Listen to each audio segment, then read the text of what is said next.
A gallery crawl is coming to the Cultural District tomorrow, and we stopped by the Trust Arts Education Center to meet up with two of the artists participating, Max Gonzales and Shane Pilster. We got a sneak peek at what you can expect from them. Take a look. Max, Shane, this is so cool. One of the first spray painting events coming to the Cultural Trust for their gallery crawl, for the spring gallery crawl. What is it like to be part of this? Yeah, so this is somewhat like a culmination of a lot of things we've been doing for the Cultural Trust. We've been doing educational programming for them for a while. We've done the Graffiti Oasis mural walls. We've put on a retrospective for Danny Devine. So we've just been working with the Trust for a while, and now we're getting to do a collaborative mural for the gallery crawls. And what is this mural going to look like? What can people expect out of it? So it's going to be actually kind of like a sculptural object. So it's going to have multiple sides, but we're going to put a outline on there that will serve almost as like a fill in the blank, or just let people fill in the color, but then afterwards we're going to go back in and finalize the lines. So it's an interactive piece where the public can engage with it as well. So in the past that we've done these, we have like a loose idea of what it'll look like because of the outline that we put up, but then what people add is, who knows. So it'll be a cool collaborative project.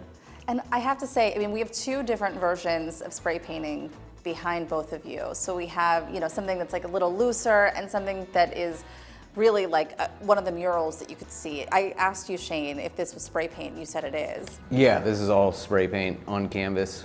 But it's amazing the work that you two are able to accomplish working together too. You would never guess that it's spray paint. Do you think that graffiti and spray painting has come a long way?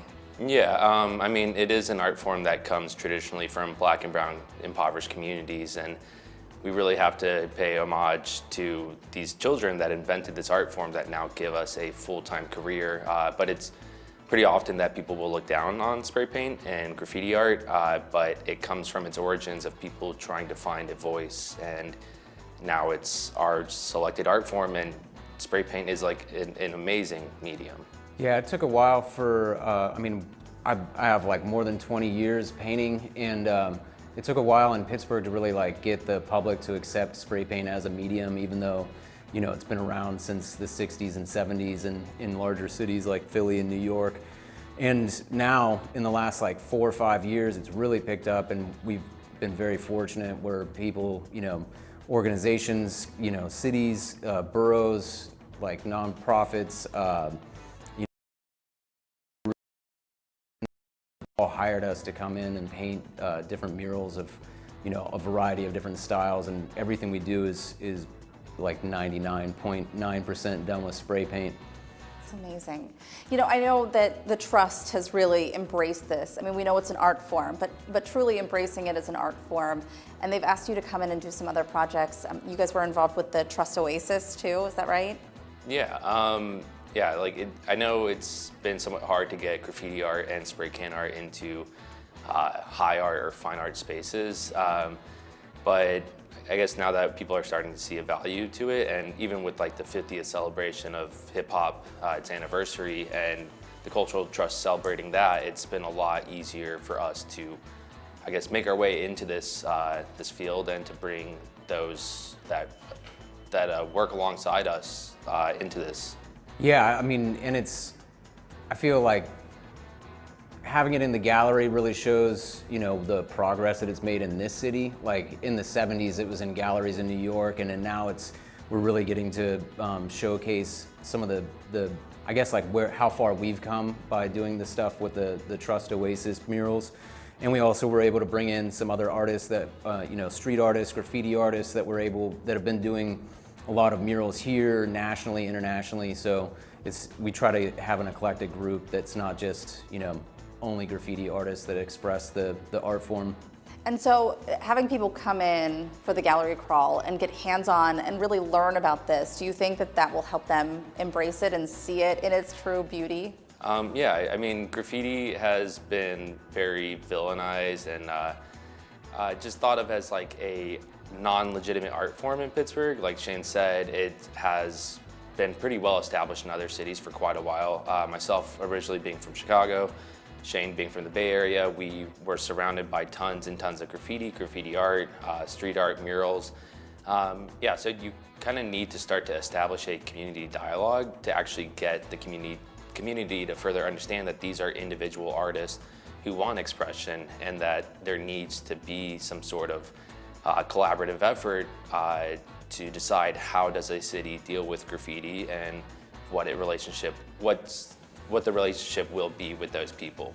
And Shane, you were telling me about these legal walls that you both have established and helped to create so that people who are interested in this can get out and really explore how well they do this art. Yeah, myself, Max, our friend Brian Ganella, and Jerome Chu we came together and set up a legal wall on Trace Brewing in Bloomfield, and then another one in Uptown that people can go to and just paint at any time. They don't have to have permission from the business, and the one on Trace has been there for almost 2 years now. So the community loves it. It's like a rotating wall of art. Trace loves it. They have like an even better relationship with all the artists in the area, and they're able to, start that, like, have a line of communication with them. So it's not just like who's doing this, how is it happening, and it's able to, I guess, kind of give people like some baby steps if they wanted to use spray paint as a medium to be able to practice someplace without having to worry about the police catching them and going to jail or anything. And I think as we're wrapping up here, there was something else that you guys have outside of the gallery crawl. You're working on something else so people can come in and learn more. Yeah, so we also work with Rivers of Steel, which is a nonprofit, and we have our graffiti arts program that I started like 10 years ago. Max has been an integral part of it in the last few years, and like really, we do events, we do workshops, we paint murals. But our first graffiti arts workshop this year is on May 8th over at the Cary Furnaces, but you can look at riversofsteel.com for more info. Shane, Max, thank you so much. Looking forward to it on Friday. Yeah, thank you. All right, here are the details you want to know. The gallery crawl runs from 5:30 till midnight tomorrow. There will be live musical acts, a silent disco, and crawl goers can complete their own art masterpieces with the help from Kwame Kinzel of Boom Concepts. We have more information on our website at kdka.com/talkpittsburgh.